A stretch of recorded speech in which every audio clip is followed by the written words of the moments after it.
ابن تیمیہ کے اس قول کو ہم کیسے سمجھیں؟ اگر وہ دنیا میں کسی عورت سے محبت کرتا ہے اور اسے شادی نہیں کرتا اور وہ اسے مہر دیتی ہے، کیا معنی ہے؟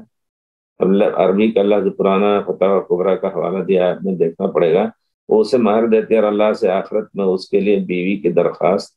آخرت کے لیے بیوی ہونے کی درخواست کرتی ہے، تو میں اللہ سے امید رکھتا ہوں کہ اللہ سے اس کی امید رکھتا ہوں۔ یعنی ظاہری مسئلہ یہ ہے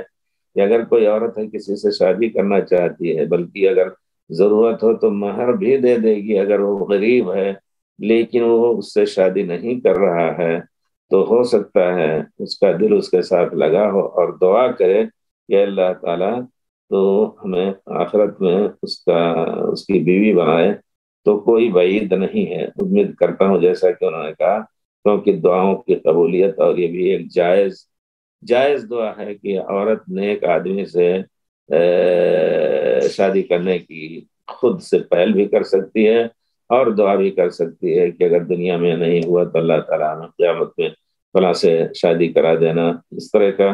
تو ابن تیمیہ کہتے ہیں یہ چیز جائز ہے انشاءاللہ جہاں تک، اور امید ہے کہ یہ غلط طلب نہیں ہوگی۔